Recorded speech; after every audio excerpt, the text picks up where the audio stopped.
My mom abandoned me, built a new family, then tried to steal the apartment my dad left me after his death. But I fought back. Hey everyone, I'm Alex, and I want to share a bit about my past. I grew up in this small, creaky house that always smelled of paint and turpentine. It wasn't fancy or anything, just cozy and filled with the kind of warmth you don't really find in a lot of places. My dad inherited his dad's art supply shop when I was just a kid. And even though the business wasn't huge, he put everything into it. Honestly, I loved it. After school, I'd help him restock the shelves, organize paintbrushes, and set up canvases. It was kind of our thing. My mom, Stacy, was different. She wasn't into the art stuff at all. She was a personal trainer, always out there in her workout clothes, super fit, and honestly, she made way more money than my dad ever did. She was the kind of person who liked to show off, always talking about her clients and their fancy lifestyles. It was like she never really fit into the life we had at home. She didn't care much for the art shop or the little things that made our place special. But, hey, that was her. I remember this one night so clearly. I must have been around 13. I was in my room, sketching in this old notebook my dad gave me, when I heard her calling, "Alex, come help with dinner." Her voice had that sharp edge to it, like she wasn't asking, more like ordering. I yelled back, "Coming," and set my pencil down. By then, I was used to it. It was always like this, me stuck in the middle of their fights. I walked into the kitchen and started setting the table. And right on cue, it started. "Another slow week, Jack?" Mom said, like she was dropping some kind of bomb. She crossed her arms, leaning against the counter, her expression sour. "When are you going to get your act together?" she added, and you could feel the tension in the air. Dad, who was flipping pancakes on the stove, just sighed.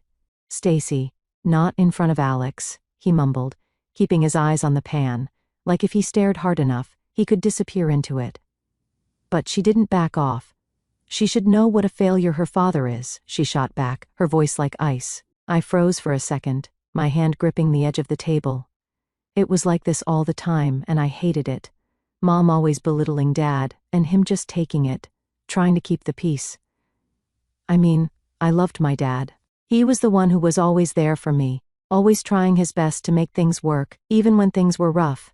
But it was like no matter what he did, it wasn't good enough for her. Mom didn't like our life. I could tell. She was always talking about her clients, the ones with the fancy cars and the huge houses. It was like she resented the small art shop and the house that smelled of paint and old wood. She used to complain about how she was in a life she never wanted, and I guess she took it out on us, mostly Dad, but sometimes me too. "Alex, where's my water?" she snapped, pulling me out of my thoughts. I scrambled to grab a glass and fill it, my hands shaking a little as I set it down in front of her. It wasn't fast enough for her liking, I guess, because she glared at me. "Useless," she muttered under her breath. "Can't even get a simple thing right." Dad tried to step in, like he always did. "Stacy, it's just water, no harm done." But she wasn't having any of it. "You're too soft on her, Jack. No wonder she's growing up just as pathetic as you." I felt my face get hot. I wanted to say something, anything, but what was the point? If I argued, it would just get worse. I'd learned by then to just stay quiet, keep my head down and get through it. So I did what I always did. I fled.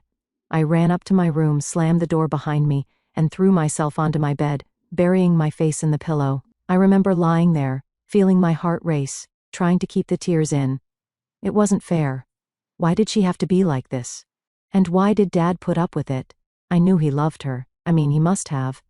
But it was like he was always trying to keep everything together when she clearly didn't care. And as much as I hated to admit it, I started feeling like maybe he was too soft. Maybe if he just stood up to her, things would be different. The thing is, I learned to stay out of her way as much as I could. I'd hide out in my room or go down to the shop with Dad when she wasn't around. If I could avoid her sharp comments or her judgmental stares, I did. It was easier that way. I got really good at being invisible, just staying out of the line of fire. The next morning was different, though. I woke up expecting the usual sounds. Dad in the kitchen making breakfast, the smell of coffee, the clatter of dishes. But it was silent, and not the peaceful kind of silence, more like the something's off kind. There was no smell of pancakes, no shuffling from the kitchen. I sat up, feeling a weird pit in my stomach. When I walked downstairs, it was like walking into a different house. Dad was sitting at the kitchen table, staring at this piece of paper in his hand. His face was pale, and he looked older than he had the day before. "Dad," I said, my voice small, "where's Mom?" He didn't answer right away. He just handed me the note, his hand shaking a little. I took it, already feeling that dread in my stomach grow. It was written in Mom's neat handwriting, way too neat for what it said. "Jack, I can't do this anymore. I'm leaving with Ryan. He can give me the life I deserve, not this small-town nonsense.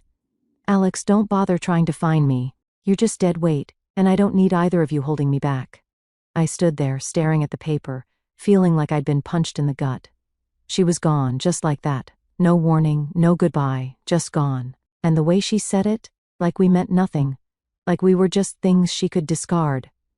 My throat tightened, and I shoved the note back at Dad, trying not to cry. He looked at me, his eyes tired and sad. "I'm sorry, Alex," he said, his voice cracking a little. "I know this is hard. I didn't know what to say. What was I supposed to say?" "It's fine," I managed to mumble, but it wasn't. It wasn't fine at all. She left us. She really left us. Dad tried to pull me into a hug, but I pulled away, heading back up to my room. I didn't want him to see how much it hurt. I didn't want him to feel guilty for something that wasn't his fault. But I couldn't shake the feeling that everything had just changed, and it wasn't going back to normal anytime soon. After Mom left, things changed fast. I mean, it was like everything flipped upside down, and we had to figure out a whole new normal. I remember Dad sitting at the kitchen table for what felt like days, just staring at nothing. The art shop, the house, even me. I think it all felt like too much for him. And honestly, I didn't blame him. I felt the same way, like everything was heavier, like we were walking through mud or something. For a while, it was just survival mode. I was 13, and suddenly it was just me and Dad in this house that felt way too big now. I started taking on more around the house, not because Dad asked, but because I could tell he was struggling. He tried, you know. He'd wake up early, make breakfast, but it was half-hearted, like he'd burn the toast or forget to add sugar to the coffee. It was weird seeing him like that, because he was always the one who had it together when I was growing up. He threw himself into work, and I mean he really threw himself into it. The art shop became his whole world. If he wasn't at home, he was there, painting, organizing, or chatting with the few customers we still had. I think it was his way of coping, just burying himself in the one thing he had control over. It was tough for me too, but I tried to help where I could. After school, I'd head straight to the shop, do my homework at the counter, and restock the shelves. I even learned how to handle the register and started sketching again, just to feel normal. But money was tight. Without Mom's income, we were basically scraping by. There were weeks when the shop barely made enough to cover bills, and I could see the stress eating at Dad.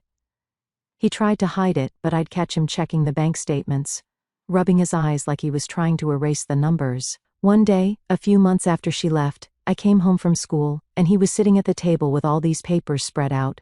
Bills, loan statements, all kinds of stuff. "Alex, sit down," he said, trying to keep his voice steady. "We need to talk." I sat, my stomach twisting.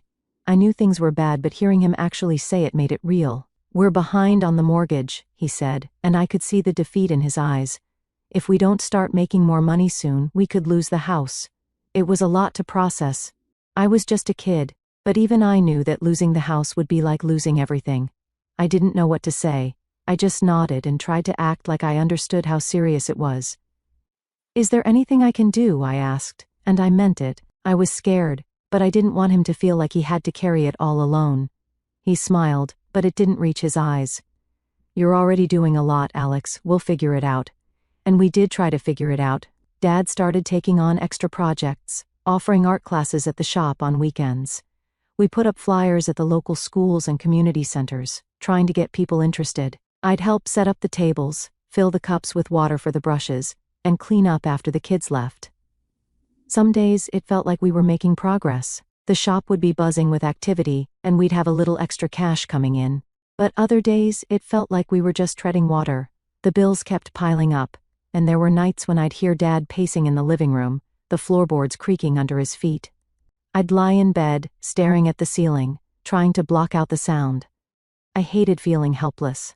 I wanted to fix things, to make it all go back to how it was before. But I couldn't. One afternoon, about a year later, Dad came home with some news that felt like a small win. He'd found a new supplier for art materials, and they were offering way cheaper prices. It meant we could expand our inventory and maybe attract more customers. "This could be the break we need," he said, and for the first time in months, I saw a spark of hope in his eyes. We spent that weekend reorganizing the shop, setting up new displays, and promoting the new stock. We even launched a small campaign on social media, posting pictures of the new supplies and offering discounts for the first week. I was learning a lot, not just about running a shop, but about the hustle that came with it. It wasn't easy, but it felt good to see some life back in the place. Things started picking up slowly but surely. We got more regular customers, teachers, students, local artists. The art classes became a hit. There was one day when I looked around the shop, and it was packed. People were browsing, kids were painting at the back tables, and Dad was in his element, chatting with everyone like he'd known them forever. It was the happiest I'd seen him since Mom left. For the next 2 years, we just kept building on that momentum. I was 15 by then, and the shop had become my second home.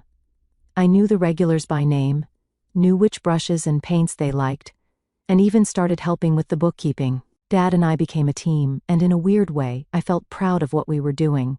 It wasn't the life we'd had before, but it was something we built together. Then, just after my 15th birthday, everything changed again. Dad came home from the shop one night, looking pale and shaken. I was in the kitchen making sandwiches when he walked in, his hands trembling as he pulled out a chair. "Alex, we need to talk." I put down the knife, my heart starting to race. "What's wrong?" I asked, the anxiety creeping back in. He took a deep breath, his eyes locked on the table. "Uncle Benny. He passed away." I was stunned. Uncle Benny was Dad's older brother, and even though we didn't see him often, he was still family.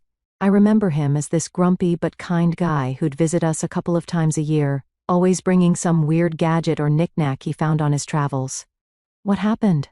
I managed to say, feeling a lump form in my throat. Dad shook his head. "Heart attack. It was sudden."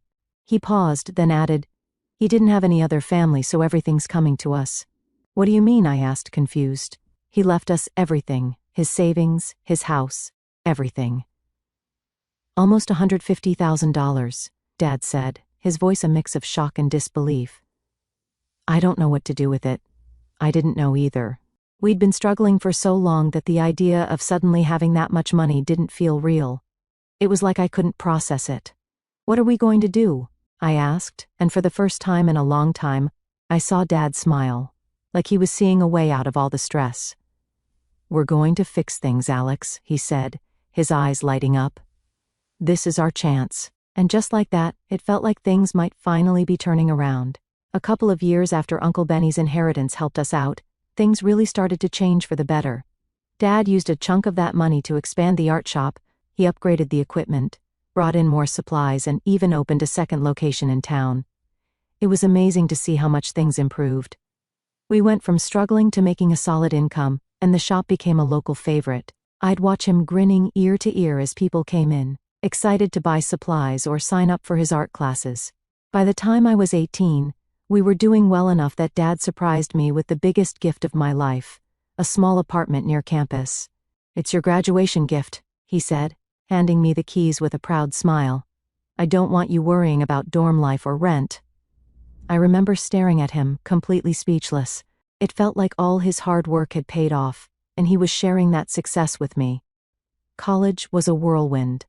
I dove into my studies, focusing on business management so I could help Dad with the shops even more. We still made time for each other, dinners, quick calls, and whenever I came home for the weekend, I'd work at the shop. It was a routine that made everything feel stable and right. But then, just when it seemed like life couldn't get any better, it all came crashing down. I was in my final semester of college when I got a call from Dad. His voice sounded off, and it instantly put me on edge. "Alex, can you come home this weekend? I need to talk to you about something important." That pit in my stomach grew as I made the drive back. I had no idea what was going on, but I could tell it was serious. When I walked into the house, Dad was sitting at the kitchen table, looking older than I'd ever seen him. His eyes were tired, his face pale. "It's cancer, Alex." "Stage 4, he said, his voice barely above a whisper. I felt the world tilt. I couldn't believe it. I refused to believe it. But no matter how much I tried to stay positive, the next year was the hardest of my life. Treatments, hospital visits, trying to juggle school and being there for him. It was a lot. I watched as he slowly got weaker, and it broke me inside. No matter how hard we fought, it wasn't enough. Dad passed away just before my college graduation. It felt like everything had been ripped away from me. The funeral was a blur of tears and people I barely knew telling me how sorry they were. All I could think about was how unfair it was that he worked so hard, only to be taken away like this. After he passed, I inherited the art shops, the house and the apartment he'd given me. It felt overwhelming. I was just 22, and suddenly I was running a business and managing properties on my own. It was a lot to handle, and there were days when I felt like I was drowning. But I pushed through. I knew it was what he'd want. I kept the shops running and managed the apartments, trying to honor everything he'd built. Life slowly started to feel normal again. I settled into a routine, work, managing the rentals, and trying to take care of the shops like Dad had. It wasn't easy, but it gave me a sense of purpose. And just when I thought things were finally stabilizing, that's when she showed up. It had been a little over a year since Dad passed when I got a call from an unknown number. I hesitated before picking it up, but curiosity got the better of me. "Alex, it's me, Stacy," the voice said. I froze. My mom, the woman who left me and Dad when I was 13 and never looked back. "I'm back in town," she continued, her voice sounding way too casual for what she was saying. "I'd like to see you if you're willing." I was speechless. For years I'd heard nothing from her. She abandoned us and didn't even try to reach out when Dad passed away. And now, out of nowhere, she wanted to talk. Part of me wanted to hang up right then and there, but another part, the part of me that remembered being a kid and wishing she'd come back, couldn't help but be curious. "All right," I said, my voice coming out a lot colder than I expected. "Where do we meet?" "Let's meet at Rosie's Cafe tomorrow at noon," she said and hung up before I could say anything else. The next day, I got to the cafe early. I sat there, my leg bouncing up and down as I tried to keep my nerves in check. I told myself not to expect anything, that she was probably just back for something she needed, and when she finally walked in, it was like I'd been punched in the gut. She looked older, but she still had that same polished look, like she just came from some business meeting. But what shocked me the most was the kid trailing behind her. He looked about 16, just a couple of years younger than me when she left. My eyes narrowed as they walked over. "What's she playing at?" "Alex, you look great," she said, smiling like we were long-lost friends. "And this is Max, your brother." "My brother?" I stared at the kid who gave me an awkward smile. She had a whole new family while Dad and I were struggling to keep things together. She was out there building a new life. I felt a lump form in my throat, but I forced myself to stay calm. "Hi, Max," I said, my voice flat. We sat down and she started talking like nothing was wrong. She told me about how her relationship with her boyfriend, Ryan, had fallen apart when Max was little, how she moved from place to place, struggling to make ends meet. She said she came back to start fresh and hoped we could reconnect. I listened, but all I could think about was how she never reached out when Dad got sick or even after he passed. She was acting like everything was fine, like the years in between didn't matter. And then she got to the real reason she came back. "I heard you have an apartment now," she said, giving me a hopeful look. I was wondering if Max and I could stay there for a while. We don't have anywhere else to go, and it would really help us out. I felt my jaw tighten. She wanted me to help her after all these years? I glanced at Max. He looked uncomfortable, and I couldn't blame him. This whole situation was messed up. "I don't know, Mom," I said. "It's been a long time, and you never reached out, not even when Dad was sick." She sighed, her face turning serious. "I know, and I'm sorry. But I'm trying to make things right now. We just need a place to stay until we get back on our feet. I promise it won't be long." I stared at her, trying to decide if she was being genuine or if this was just another one of her schemes. In the end, I looked at Max again. It wasn't his fault that she was like this, and I didn't want him to pay for her mistakes. "Fine," I said, "but only for a few months, and you have to pay for the utilities." Her face lit up like she just won something. "Thank you, Alex. We'll pay rent too, once we get settled." I nodded. But I couldn't shake the feeling that I was making a huge mistake. As I walked out of the cafe, I knew things were about to get complicated. At first, things were all right. Mom and Max moved into the apartment, and for a couple of weeks, it was quiet. I didn't hear much from them, and I figured they were settling in, trying to get back on their feet like they said they would. Honestly, I was trying to keep my distance. I didn't want to get too involved. I told myself it was the smart thing to do, keeping some space, you know. But then things started to change, little things, but enough for me to notice. Mom would text me out of nowhere, asking about money for groceries or complaining about how the water bill was higher than she expected. I reminded her, "Mom, you're only paying utilities, not rent." She'd always respond with something like, "I know, but it's still tough right now."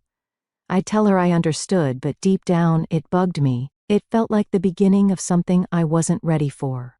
One afternoon, she called me while I was at work.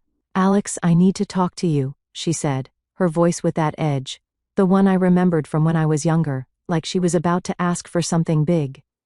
I stepped outside and leaned against the building, already feeling the headache coming. "What's up?" "Listen. Max's school is asking for more fees than I thought, and he needs new books. It's just, things are really tight right now."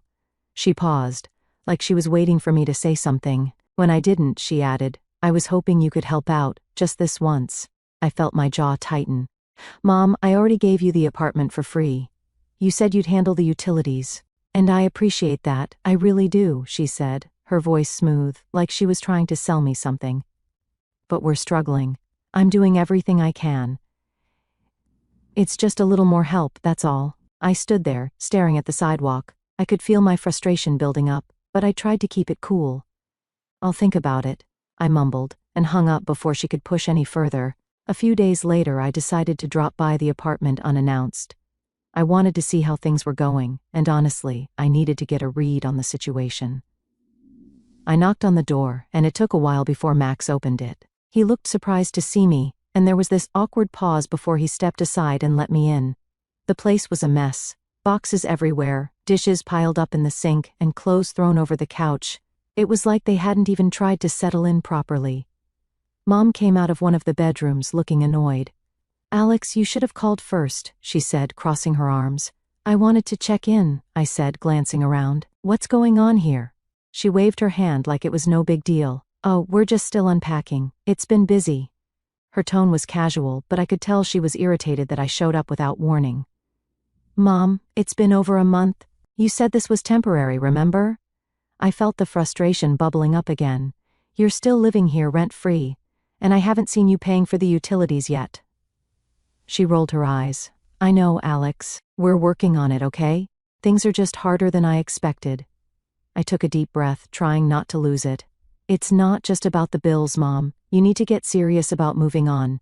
I can't keep covering for you." She glared at me, and for a moment, it felt like I was 13 again, standing in the kitchen while she tore into Dad. "I gave up everything for you," she snapped. "And this is how you repay me? By making me feel like a burden?" I didn't even know what to say. I felt my hands clench into fists, but I forced myself to stay calm. "I'm not making you feel anything, Mom. I'm just telling you the truth." She huffed and walked back into the bedroom, slamming the door behind her. Max was still standing there, looking uncomfortable. "Sorry, man," he mumbled, staring at the floor. I shook my head. "It's not your fault." I felt bad for him. He was stuck in the middle of all this, and it wasn't fair. But at the same time, I couldn't just let them walk all over me. After that, things got worse. Mom started spreading stories to the rest of the family, telling them I was being cold-hearted and stingy despite everything she'd done for me. I'd get calls from my aunt, my cousin, even some old family friends, all of them asking why I wasn't helping my mom.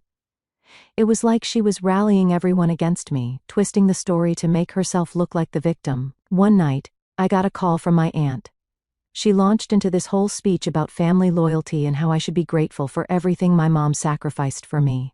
I let her talk for a while, just listening and feeling my blood boil. "Aunt Debbie," I finally said, cutting her off, "you don't know the whole story. She abandoned us. She left me and Dad when I was a kid. I'm the one who's been picking up the pieces, not her." There was silence on the other end for a moment. "That was a long time ago, Alex," she said softly. "People change. You should give her another chance." I clenched my jaw, feeling the anger bubbling up. "I've given her plenty of chances. She's the same person she's always been, manipulative and selfish." I hung up, feeling more alone than ever. It was like no one remembered what really happened, or they didn't care. And the more she talked, the more everyone seemed to turn against me. Even people I hadn't seen in years were suddenly reaching out, acting like they knew what was going on when they didn't have a clue. The final straw came when I saw a post on Facebook. Mom had written this long status about how I was refusing to support her and Max, about how she was struggling to get back on her feet, and that I was heartless. The comments flooded in, all these people backing her up, saying things like, "How could she do that to her own mother?" And family comes first, no matter what. I felt my stomach drop as I read the comments. These people had no idea what really happened, but they were quick to judge. It felt like everyone was against me, and there was nothing I could do to change their minds. Later that week, I got an email about unpaid utilities. She hadn't paid a single bill since she moved in. I was done. I grabbed my phone and called her. "Mom, we need to talk about the bills. You agreed to pay for the utilities and you haven't paid anything." She sighed loudly, like I was being unreasonable. "Oh, Alex, come on. You've got plenty of money from the shop. Can't you just cover it?" I felt my grip tighten on the phone. "That's not the point, and you know it. We had an agreement." "Agreements change," she said, like it was no big deal. "You should be helping your family, not keeping score." I couldn't take it anymore. "I've helped you enough. You need to figure things out, or you're going to have to leave." She laughed. This bitter, humorless laugh. "Go ahead and try, Alex. See how far that gets you." I hung up, my hands shaking. I knew then that I'd have to take things further. She wasn't going to leave on her own, and I wasn't going to let her drag me down with her. It was time to do something about it. After that call with Mom, I knew I couldn't let things go on the way they were. It was clear she wasn't going to change, and if I kept letting her stay, I'd just be giving her more opportunities to mess things up for me. I spent the next few days researching my options, trying to figure out how to evict her legally. I was done with her games, and I was done letting her walk all over me. I booked an appointment with a lawyer. When I walked into his office, I felt this mix of nerves and relief. I'd never done anything like this before, and it felt weird, like I was betraying my own family. But at the same time, I knew I didn't have a choice. I couldn't keep letting her make me the bad guy while she took advantage of everything I'd worked for. The lawyer, Mr. Johnson, was a straightforward kind of guy. I told him the whole story, and he didn't seem surprised at all. "You've got every right to evict her," he said, flipping through the notes he took. "Especially since she's not paying rent, and has no formal lease agreement. She's considered a guest at this point." I felt a small weight lift off my shoulders. "So what do I need to do?" I asked, leaning forward. He handed me a form. "This is the eviction notice. You give her this, and she has 30 days to vacate the apartment. If she doesn't leave, we'll go through the court system to get her out." It sounded simple enough, but I knew it wouldn't be. Mom wasn't the type to just pack up and leave because someone told her to. Still, it was a start, and it was more than I'd had before. That weekend I drove over to the apartment with the notice in hand. I tried to keep my nerves in check, but I could feel my heart pounding in my chest. This was it. Either she'd accept it and go quietly, or things were about to get even messier. When I knocked on the door, Max answered again. "Hey, Alex," he said, his face all cautious. "What's up? Is Mom home?" I asked, keeping my voice as calm as I could. He nodded and stepped aside. I walked in, and there she was, sitting on the couch like she didn't have a care in the world. When she saw me, she raised an eyebrow. "Oh, it's you. What, no heads up again?" I ignored her comment and pulled out the eviction notice. "We need to talk." Her eyes narrowed. "What's that?" "It's an eviction notice," I said, holding it out to her. "You have 30 days to move out." The room went silent for a second. I thought she might actually take it, but then she scoffed, crossing her arms. "You're kicking your own mother out? After everything I've done for you?" I took a deep breath, trying to keep my voice steady. "You haven't paid the bills, you've lied to everyone about me, and you've made no effort to get back on your feet like you promised. I can't keep supporting you like this." She glared at me, her face twisting in anger. "This is how you repay me? By throwing me and Max out on the street?" "It's not my job to support you, Mom," I said, feeling the frustration build up. "You made your choices, now you need to deal with them." She stood up, and I could see the fury in her eyes. You think you're so high and mighty now, don't you? Just because you have a little money and some property, you think you're better than us? I shook my head. This isn't about that. This is about you taking advantage of me. She snatched the paper from my hand, crumpling it up. Fine, she snapped. But don't think this is over. You'll regret this, Alex. I didn't respond. I just turned and walked out, my hands shaking as I reached for the door. As I left, I caught Max's eye.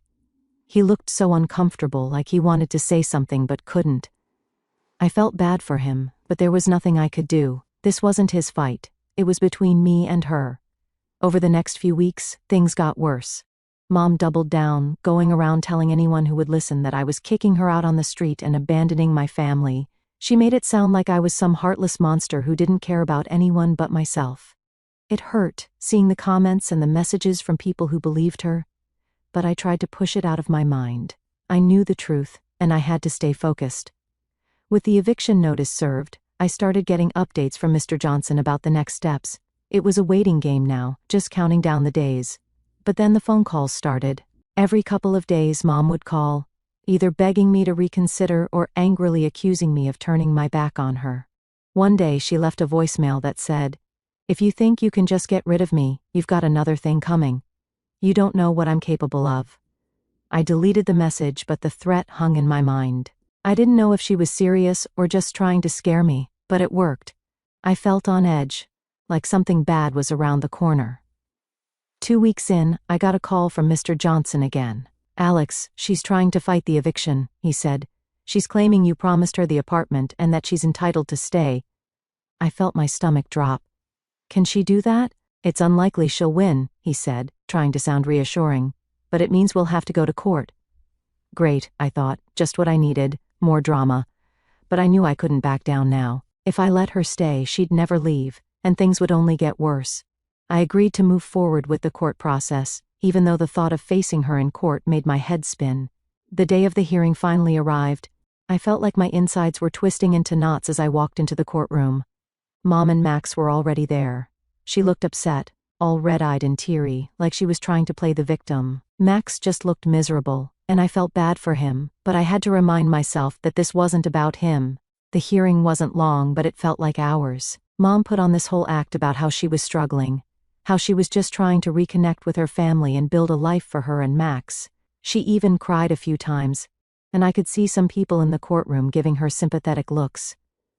But then it was my turn. My lawyer laid out the facts, how she hadn't paid anything, how she'd agreed to the terms, and how she'd been spreading lies about me to family and friends. I watched as the judge's expression went from neutral to annoyed. He wasn't buying her act. In the end, the judge ruled in my favor. Mom was ordered to leave the apartment within the next 2 weeks, and if she didn't, she'd face legal consequences. I felt a rush of relief, but also a heaviness. I'd won, but it didn't feel like a victory. As we left the courtroom, I caught up with Max. "Hey," I said, trying to keep my voice steady. "I'm sorry it came to this." He looked up at me, his eyes sad. "I know, I'm sorry too." He paused, then added, "I wish things were different." "Me too," I said. "If you ever need anything, you know how to reach me." He nodded, and we parted ways. As I walked to my car, I felt the weight lift a little. It wasn't over, but it was a step in the right direction. Maybe now I could finally start to move on.